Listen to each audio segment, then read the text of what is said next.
All right. Well, thank you for joining us for the Chantay Golson Show. We're so excited about our guest today. I want to share a little bit about our guest as she is Miss Loubna, and she's an international best-selling author, certified professional speaker, as well as multi-award winner, strategic a dynamo professional speaker, and just the list goes on and on. And she's here to help us to gain clarity, focus, and momentum with lightning speed. Now, I'm so interested in hearing about this lightning speed.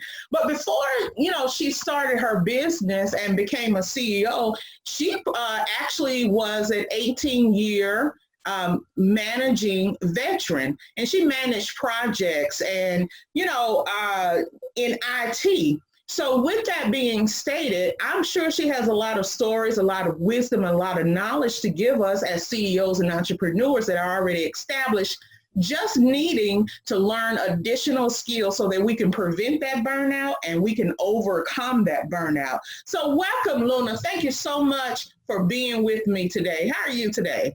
Oh, well, Chantay, thank you for having me. And I am very great today. Wonderful. Well, it's wonderful to be great. That means we're going to really have some good, meaty information today.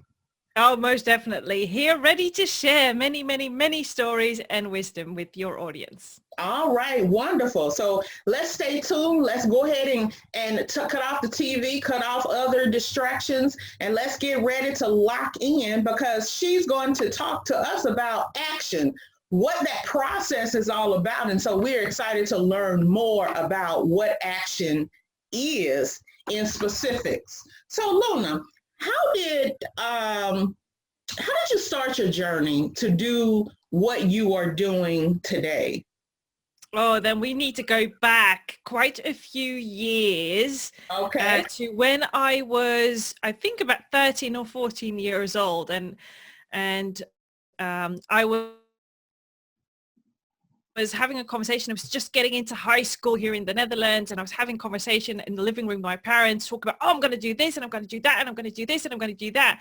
And in one moment, and I don't remember exactly, my father said to me, well, if you want to accomplish all of those things, you need to work hard.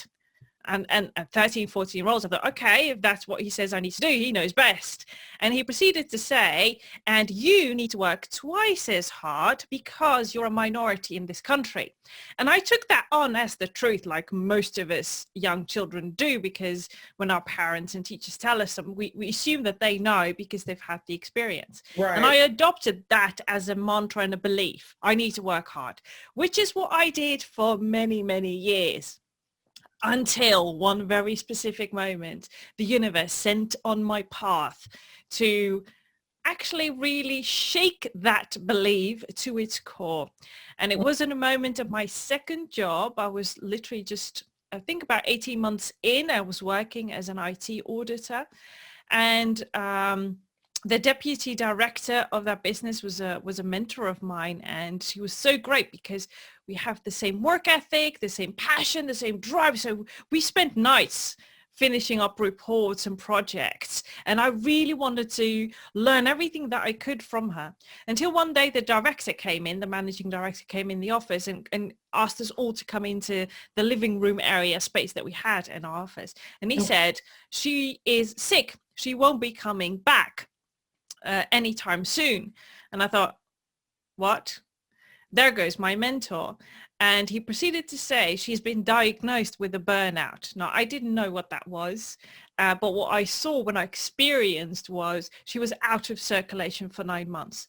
So that gave me two messages. One is, if I keep doing what I'm doing, I'm going to end up where she's at right now. Because same drive, same ethics, same tenacity, that's where I'm going to end up. That was one. That was shocking enough. But what even was more shocking to me was I can't imagine myself sitting still for 9 months, which was what she was told to do, to really sit still and not do anything. I'm like, I've got things to do. I want to accomplish things. I can't sit still for 9 months. So those two things shook me to my core. And I thought there has to be another way that you can accomplish what you want to accomplish without the hard work. And that literally spurred me onto a journey of discovery to read about it, learn about it, try everything out that I can find out and adopt strategies to achieve everything that I wanted without the hard work, because hard work to me meant from that moment on, burnout, burnout, burnout. Okay, so it's quite interesting that you took that as a lesson, because a lot of people maybe would have allowed that to just slip over their head. So you evaluated your mentor and you decided, well, maybe she's not as a mentor as I thought, because I don't want to end up down that road. I think that was very smart as a young person. I think somebody just would have just put that over their heads. So that is a strategy. Let's evaluate. Let's look at people around us that we admire and we're trying to work towards their position and et cetera, and kind of see how the culture of the company is treating them. I think that's very interesting.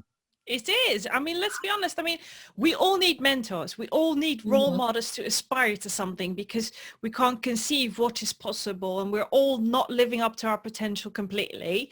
Unless you have an example of what it could look like. Yeah.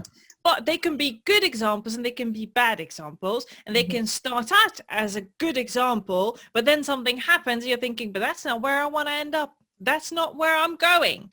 So I was very lucky to have that message sent to me, because I truly believe that if that hadn't happened with the pace and the hard work that I was giving it, I probably would have end up with a burnout.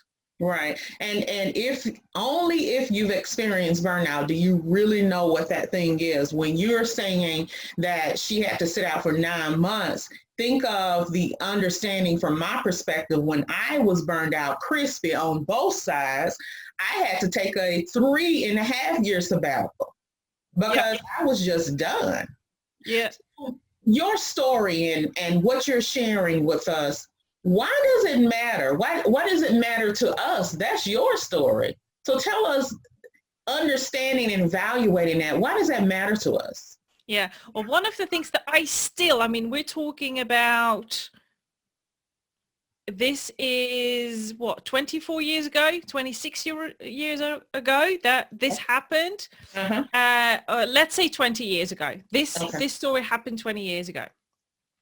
And what I still see people doing, whether they're corporate professionals or entrepreneurs, is they're working really hard. There's still a sense of in society of, you need to be hustling, you need to be grinding, you need to be working hard if you want to accomplish anything in your life. If you're not working hard, you won't get there, you won't be successful.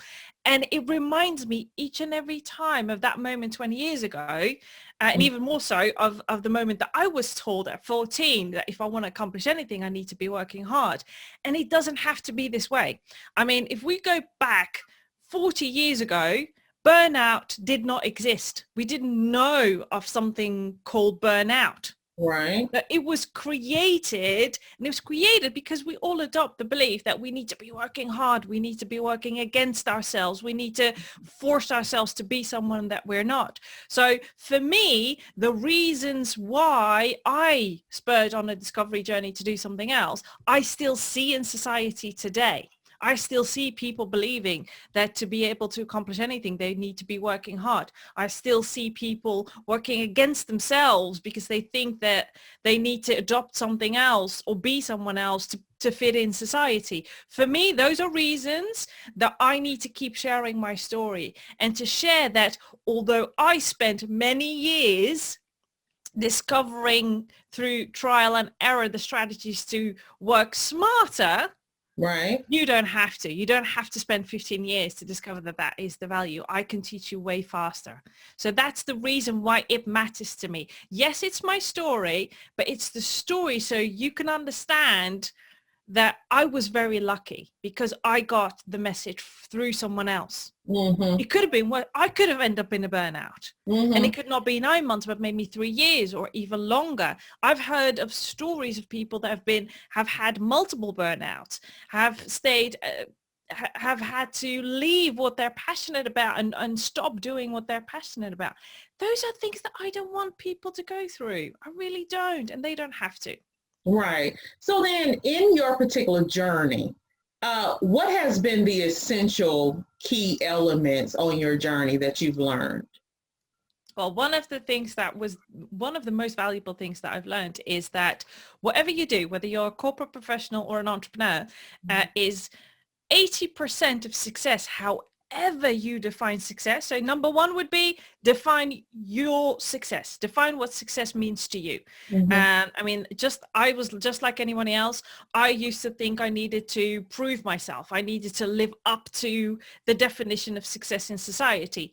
But one of the things that I flipped the switch on very early is, how do I define success? What does success mean to me? So make sure you define it for yourself, because I can tell you one thing, Yeah. if you choose to start following success defined by other people, believe me, they will just move the needle again and Yeah. again Yeah. and Yeah. again. And it will be a perpetual cycle that you're working up against, but you might never reach that destination on the process. That's number one. Number two is 80% of success is psychology. Is what we think, how we think. It's our brain that's in the driver's seat. Okay. Most of the Yeah. So I didn't mean to interrupt you, but I had a question. Like, I think you're getting into it. Like, how do we know? And I would like you to address this as well. How do we know what our goal is? That sounds a little bit weird. I know it sounds a little bit weird. How do we get to the place that our goals not become anyone else's goal any longer and becomes a clear point of goal for us? What I like, what I don't like. So at some point, let's get to that part.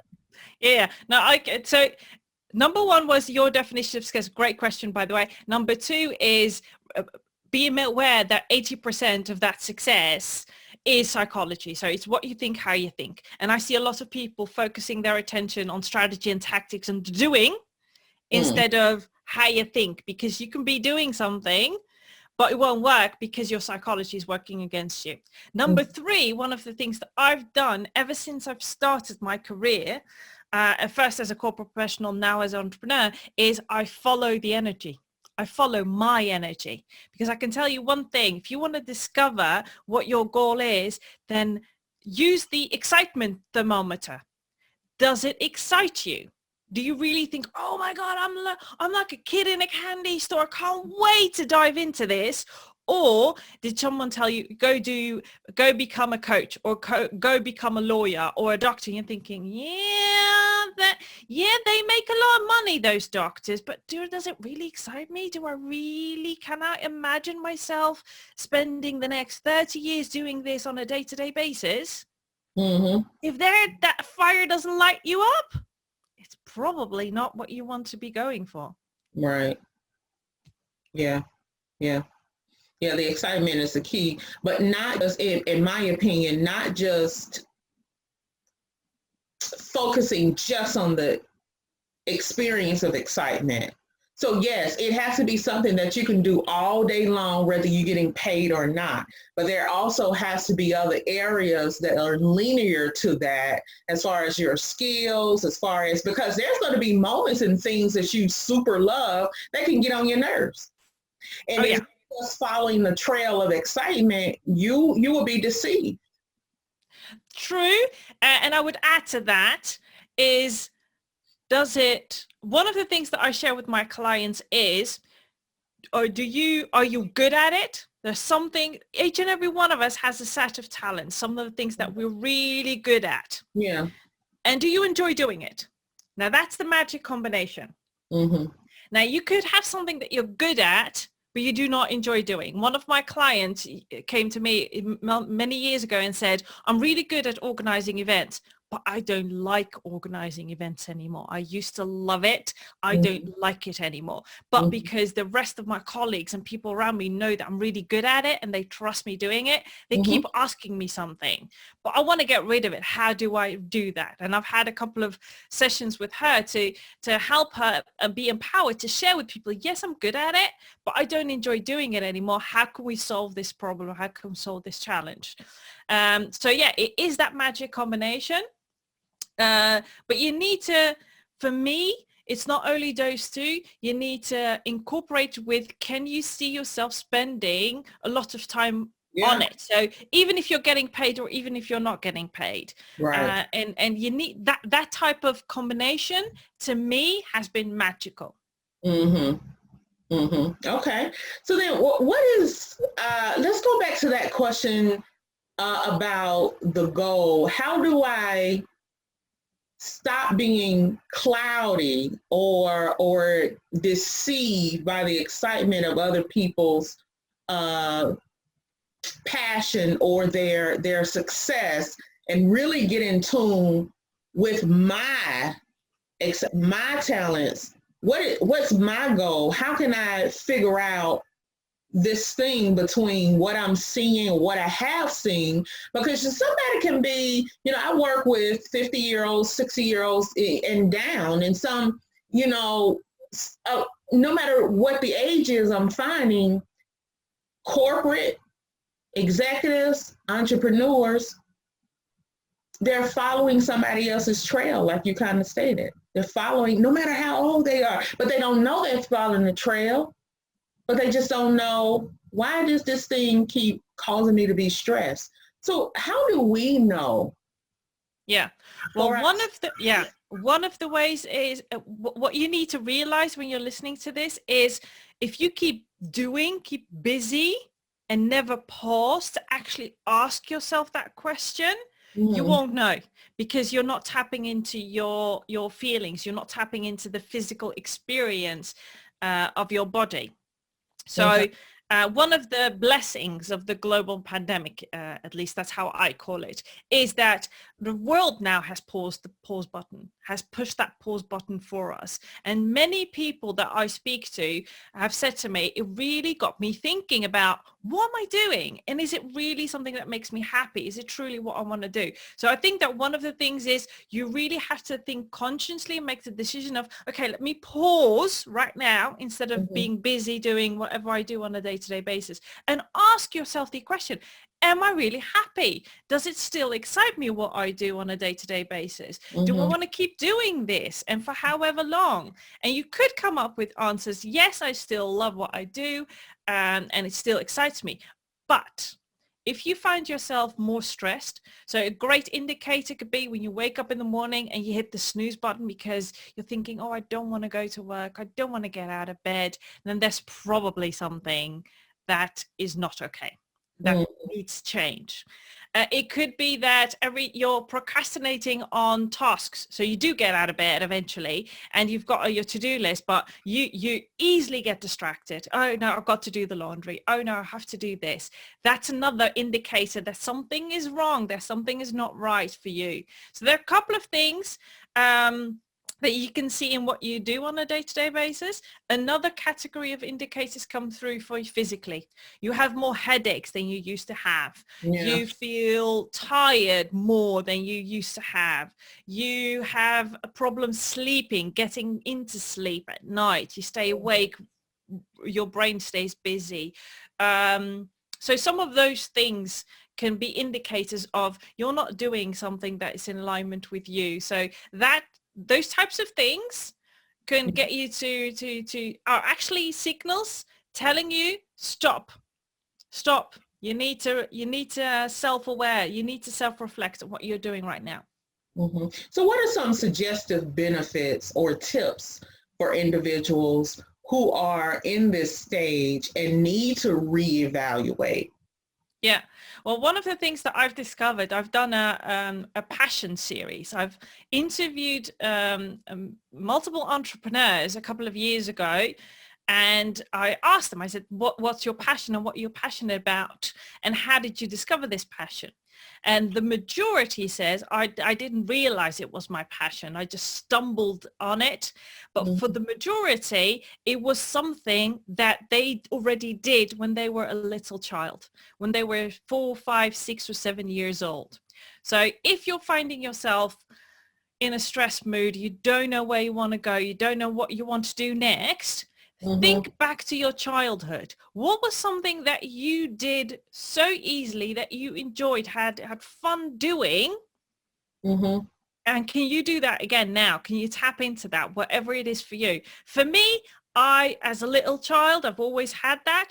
I loved reading books. I loved learning. I loved teaching. It's something that I did when I was a little girl, and my parents cultivated that by buying me a chalkboard and saying, okay, go teach your brothers and sister and sister. And I used to read a book and then teach what I read in the book. And I loved it. And I got sidetracked in the corporate world. But if you're asking me what I do today, I still read books. That's what I do. I have a love for learning, and I teach what I read. Okay. All right. I think that's interesting too, because not probably about 6 months ago, I think. Let me take it back. That was further back from that. I literally called my mother and I spoke to my sister and asking them, what did I used to do when I was little? So that's interesting that you said that, because I actually asked them. Yeah. I remember loving to color. But I couldn't remember anything else. That's why I had to call them. I couldn't remember. And I didn't go through a traumatic childhood, so we can't put that on the table. I just did not remember. But just today, I'm a creative. I design. I have a jewelry business that I design. I coach, I teach, I counsel. The list goes on and on. So I think that's just an interesting point of view to evaluate. So one of the things that I'm really hearing from you today is more so about evaluate along the way. But I also want to add this to it. We've got to realize that as we get older, as we mature, seasons change for us. The things that we loved before sometimes doesn't fit the new season. And that's why I try to help people to understand it's okay to pivot. It's okay to want to do something else. Something else is calling you. It's okay to investigate it, because what's calling you could be added to the skills you have that will skyrocket you further than you ever thought. People are so afraid to change. People are so afraid to stop doing the job that they've been doing for 25 years. I understand it in one capacity as far as quote unquote security.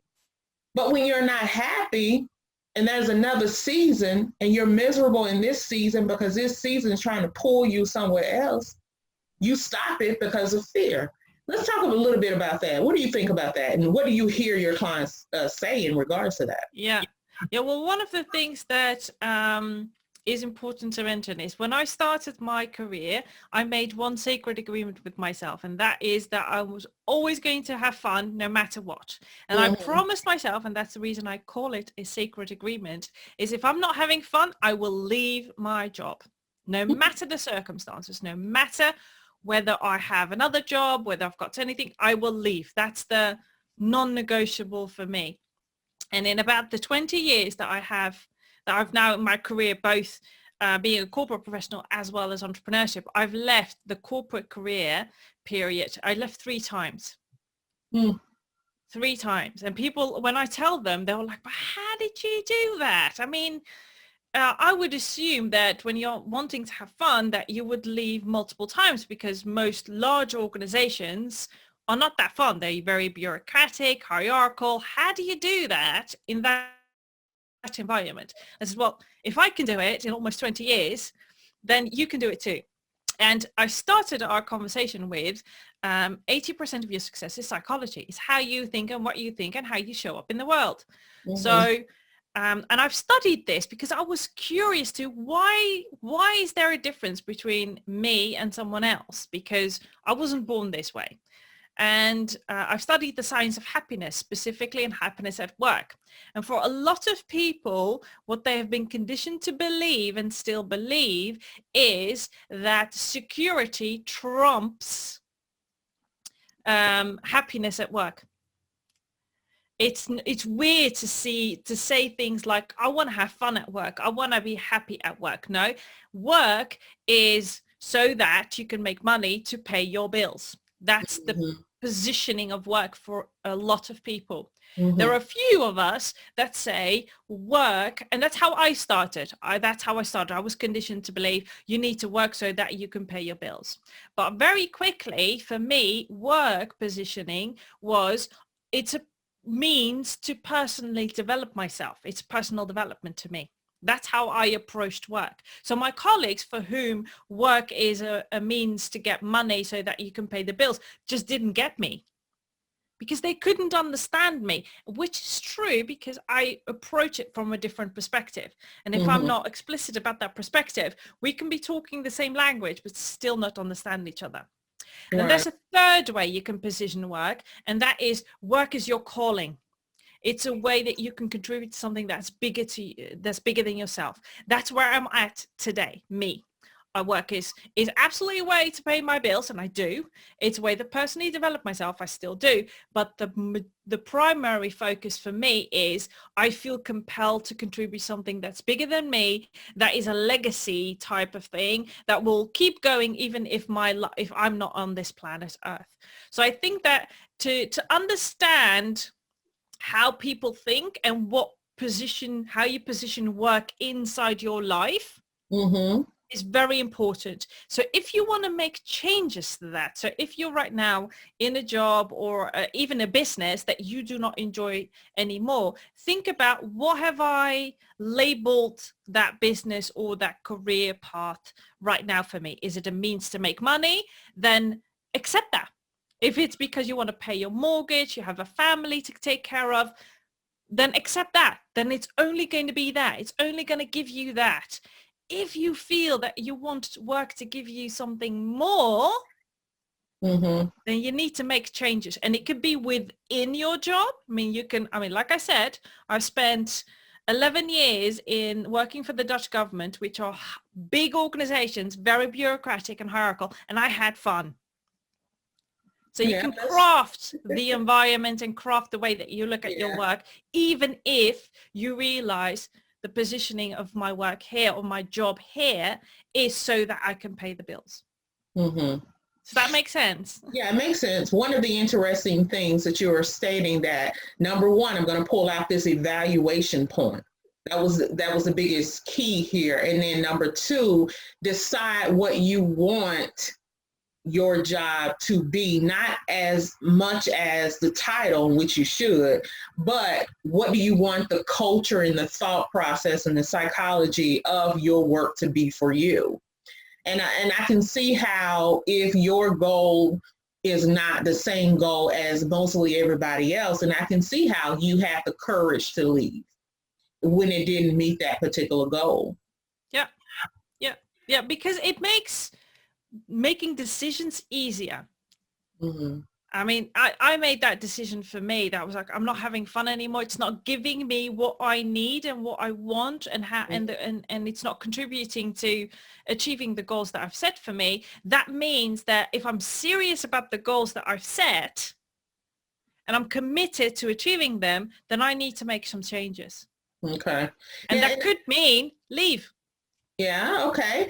And so let's kind of piggyback on the word fun, because I imagine the audience saying, I am older than you. What are you talking about having fun? Yeah, it's nice to laugh once in a while with colleagues at the water fountain, but what are you talking about fun? So let's kind of specify fun. I don't think you're saying that you want to walk into work and every hour be able to turn a flip throughout the hallways. I don't think that's what you're meaning, right? Or having a show. So let's kind of talk about that just a little bit more when you say define fun.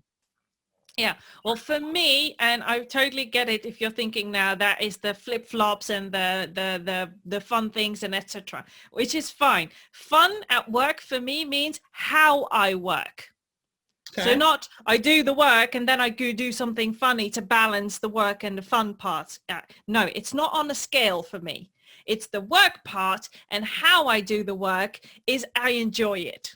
Now, that doesn't mean that 100% of every task that I did at work was fun. And I still don't, because one of the things that I absolutely do not enjoy doing is admin. So Yeah. registering my hours, even registering now as an entrepreneur, the invoices and sending them to my accountant is not something that I enjoy doing, and I probably never will. But still, I have to do this. It was part Right. of my job. I had to do it. I had to do it when I was in a corporate, and I have to do it now as an entrepreneur. But it's part of the job. But what my attitude is towards that task, or how I do that task, makes a huge difference. So for example, every time I have to sit down and grab all of the documents for my administration to send to my accountant, I make sure something that I enjoy. For example, music. I love to listen to upbeat music. So as I am roaming everything around, I listen to music or dance or do something that makes me smile and makes me forget that what I'm actually doing is something that I do not enjoy, because I'm combining it with something that I enjoy. And the Okay. same in the workplace. Even if you have to write a report, you can choose how to do that. Or if Yeah. you have to do an interview, you can choose how to do that. And I literally said, I want to approach it from a fun and playfulness attitude.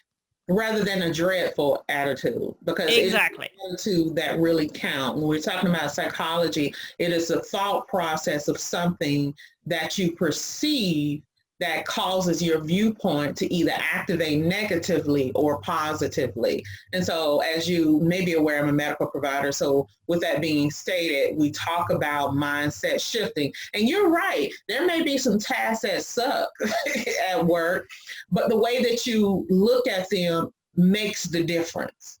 It makes the difference. So yeah, I got to do this report. Oh, see, that shifts your mind, and the thoughts that are relevant to that, everything that you feed your mind, it spills back up. So then when you are seeing this report or having to do this report, your mind is reminding you what you have fed it, things that particular sort. Now, I try to put it in a funny way, but that's, I don't want to go through naming the brain and all of that. But to your point, it is, your thoughts are relevant to the outcome of your particular day. Yeah, and your energy. Yeah, and most definitely be aware, it impacts your productivity and performance. Yeah.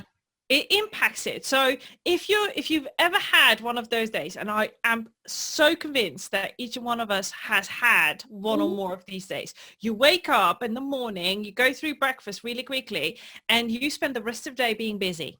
And at the end of the day, you hop back into bed, you're feeling tired, you've been busy, but then the question pops up: what have I actually done today?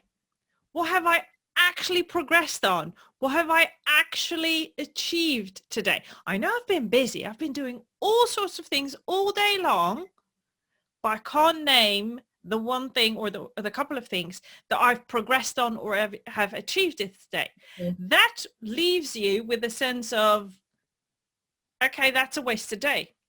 Mm-hmm. That's just a wasted day.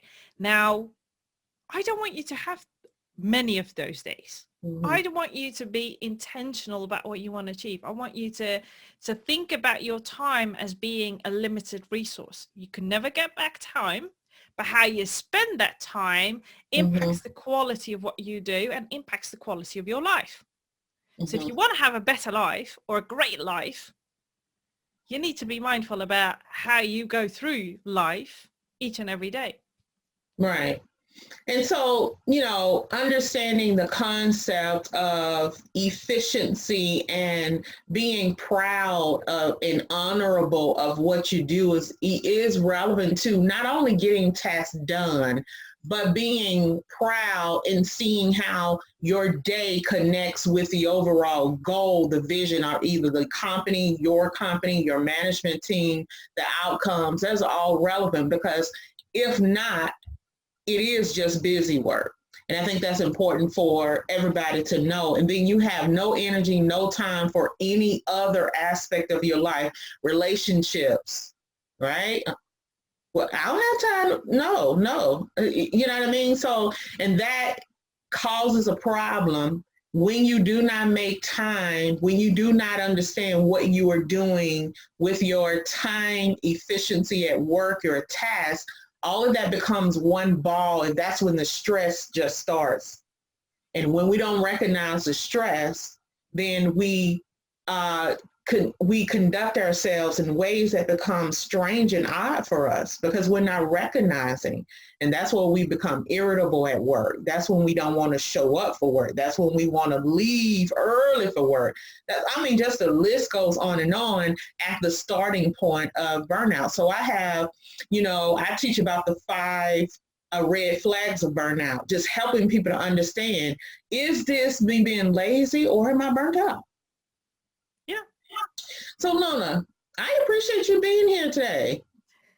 Well, thank you for having me. So you have a book. Tell us all about your book and tell us where we can get it. Well, my latest book is here, the front cover and the back cover, and it's called The Law of Brand Attraction. Now, I'm one of the 24 authors in this book, and I've written a chapter on how to take effective action. Even more so, how to take inspired action, because I want you to spend your days taking inspired action that is fun, relaxed, and excites you, and moves you towards achieving your goals. Wonderful. Yeah, and it's great. And the book, both the Kindle version as well as the paperback version, are available on Amazon. And if you want to purchase the book with some bonuses and become part of the community, then audiobook through www.lawofbrandattraction.com. Okay. And where can people follow you on social media? Well, the best way to do that is either follow my business page on Facebook, which has my name, Loubna Zarrou, or you can find me on LinkedIn for the more corporate professionals and entrepreneurs who are on LinkedIn, and it has my own name, so it's easy to find. Those are the best ways to follow me on social media. Okay. Well, you heard it here, guys. Go ahead and grab Loubna's book. Go ahead and connect with her on social media and learn some good tips about learning actionable strategies to help you to be able to move forward in your life. Again, thank you, Loubna, so much for the opportunity to interview today. I hope that you have a great day and therefore be productive.